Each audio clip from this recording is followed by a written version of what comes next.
ওসমান হাদির ওয়াইফ যেই পরিমাণে পর্দাওয়ালী নারী, বাংলাদেশের মানুষেরা বড় অবাক হয়ে গেল।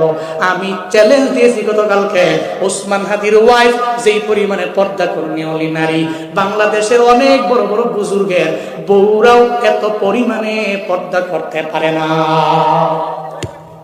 ওসমান হাদি তো দামি, স্বামীর নামে কথা বললে আলোচনায় আসবে, আবার সিম্পেথি গ্রহণ করতে পারবে। ওসমান হাদির বউ তো চাইলে পারত, হাদির জন্য সংবাদ সম্মেলন করতে চাইলে পারত, কেউ বাধা দিত না, আসতে পারত। আবার মানুষ নেগেটিভ মন্তব্য করতো না, পজিটিভই করত। পর্দা সহকারে আসতে পারত, হিজাব লাগায়, নিকাব লাগাও। এরপরও কেন আসে না? কারণ জানে রে, সবার আগে আমার আল্লাহ, সবার আগে আমার পর্দা, সবার আগে আমার হিজাব, সবার আগে আমার নিকাব। এই জন্যই তো আল্লাহ হাদির দামও বাড়াইয়া দিল। এই ওনার বউ কেন আসা লাগবে? ওনার জন্য কথা বলার মতো লোকের তো অভাব নাই। আজকে জানাজার মধ্যে লাখো লাখো জনতা, এরা কেন আইলো? এই হাদিরা তো কেউ চিনে না, এক সপ্তাহ আগেও তার ব্যাপারে জানতো না।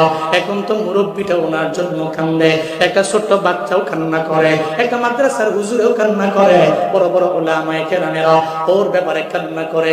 এই আমার তো আত্মীয় না, এরপর আমি জানাজায় কেন দৌড়ে গেলাম? অনেকের তো আত্মীয় স্বজন না, তাহলে লাখো লাখো মানুষ জানাজার মধ্যে কেন আইলো? এটা কেন আইছে জানো নেই?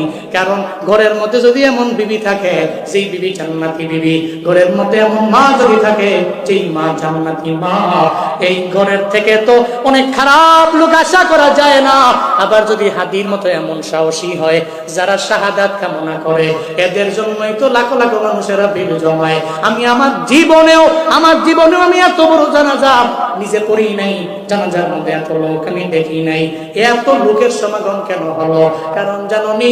কারণ এটা আসমানি ফয়সালা।